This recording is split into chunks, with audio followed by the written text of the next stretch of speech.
अब कोई रोड पे दीवाना जा रहा है, यहाँ देख तो समझ नहीं, नहीं तू झूठा बोलता, तो दीवाने को क्या कर सकते आप। मेरे भाई, अब आप कोई बात बोले तो मेरे दिमाग को छेड़े आप। ये क्या है?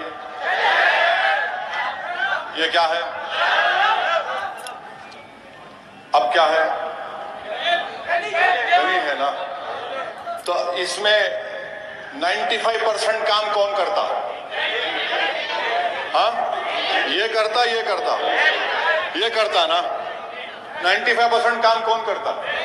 ये करता ना, ये करता। राइट साइड ये करता ना, ये नहीं करता, नहीं करता ना। इन्हें ये काम आप कर रहे, पूरा 95% काम आप कर रहे। सुनो, 95% पूरा काम हम कर रहे। ये तुम चल रहे ऐसा आके हमारे हमारे हमारे। अरे इसके बगैर इसकी अहमियत नहीं है, याद रखो। ये लिखता, ये कागज काला होता, इससे कागज काला नहीं होता। तो आप 95% के लोगों का साथ देना, 5% का नहीं देना। समझ में आई बात? चाहे वो कांग्रेस हो या फिर ये बीजेपी हो, ये 95% है, ये 5% है। तो इन्हें क्या करते, ऐसा लगा लेके यहां। अच्छा, जब यहां लगाते तो इन्हें अंदर छुप जाता। दिखता क्या? ये नहीं दिखता। तो आपसे मैं क्या बोल रहा हूं, ये भी आप बन जाओ। ये तो है, ये भी आप बनो। ये जब होगा ना मजलिस, आपकी आवाज और ताकत बन जाएंगी पूरी भारत में। तो पूरी तकलीफ हम उठाते, मेहनत हम करते। इनके परदादा से लेकर अब तक इनको ही साथ दिए। मुल्क आजाद होकर 75 साल से ज्यादा हो गया। बीजेपी की हुकूमत रही है तो कभी कांग्रेस की रही है, मगर बर्बाद कौन हो रहे हैं? तकलीफ 95% और इसमें दलित भी है, मुसलमान भी है, आदिवासी भी है। और हमारी बर्बादी पर इन आके अपना ताज लगाते हैं और वोट हासिल करते हैं। ये बात आपको समझाना जरूरी समझता हूं मेरे अजीज दोस्तों और बुजुर्गों, क्योंकि हमारे भाई ने मजमे में से कोई बात ऐसी कर दी। अच्छा, ये बीजेपी बोलती कि इन रजाकार।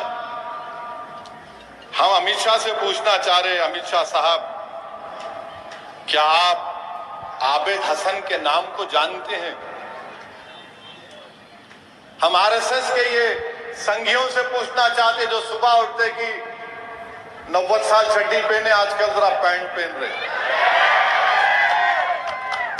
बताओ, क्या तुम आबिद हसन को जानते हो? कौन थे आबिद हसन? आबिद हसन हैदराबाद के थे, जो नेताजी सुभाष चंद्र बोस के साथ थे। जब बोस जर्मनी से जापान सबमरीन में गए तो कौन था मुसलमान? आबिद हसन था। ये आज हम जय हिंद का जो नारा लगाते, कौन बोला ये नारा? आबिद हसन ने दिया। हैदराबाद के थे। क्यों दिया? निजाम की हुकूमत थी, मगर भारत का था मामला, भारत का मामला था। और आज आप हम पे उंगली उठाते। मेरे अजीज दोस्तों और बुजुर्गों, इसीलिए हम बार बार बोलते कि नेहरू ने कहा था कि Hyderabad is what microcosm of Indian culture. Nehru ने कहा था। इनको खैर नहीं मालूम। अब रजाकार तो चले गए, अब गोडसे और सावरकर की औलाद बाकी है, इनको भगाना।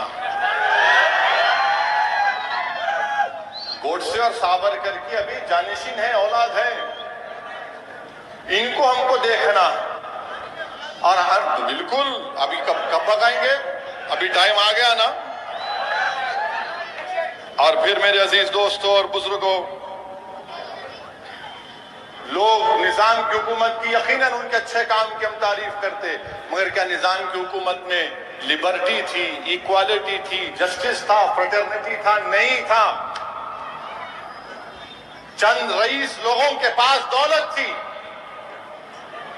चंद जागीरदारों के पास दौलत थी, जिसमें मुसलमान और हिंदू भी शामिल थे। मगर जितना गरीब हिंदू था उतना गरीब मुसलमान भी था, जो बीजेपी नहीं बताना चाहती। उस वक्त भी कई मुसलमान थे जो निजाम के खिलाफ थे। मगर बीजेपी और ये तमाम लोग ये बताना चाहते कि हर मुसलमान निजाम का चाहने वाला था। मेरे अजीज दोस्तों और बुजुर्गों, जो लोग असदुद्दीन ओवैसी को आज निजाम बोलते, रजाकार बोलते, आप जो चाहे बोल लो मुझे, मगर क्या मैं भारत का नागरिक नहीं हूं? क्या आप भारत के सिटीजन नहीं हैं? क्या आपके अब्बा भारत के सिटीजन नहीं थे? क्या आपके दादा नहीं थे? क्या आपके परदादा नहीं थे? क्या परदादा के परदादा नहीं थे? अरे बाबू, आदम अलैहिस्सलाम यहां पर आए तो हमारा हुआ।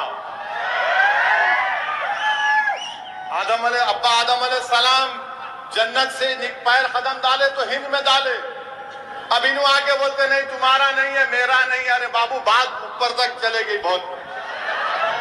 तुम्हारे कने रिकॉर्ड नहीं है, मेरे कने रिकॉर्ड है, हम कहां से आए? और फिर ये अजीज दोस्तों और बुजुर्गों, ये हमको इल्जाम लगाना, हम इन तमाम को एक ही बात कहना चाहेंगे कि हमारा खुदा हमारा हुक्मरान है, हमारा अल्लाह हमारा मालिक है, हमारा अल्लाह हमारा रूलर है, और हम अल्लाह की रजा के लिए काम करते हैं। तुम्हारे ये दुनिया के हुक्मरानों के डर और खौफ से, ये जुल्म के डर से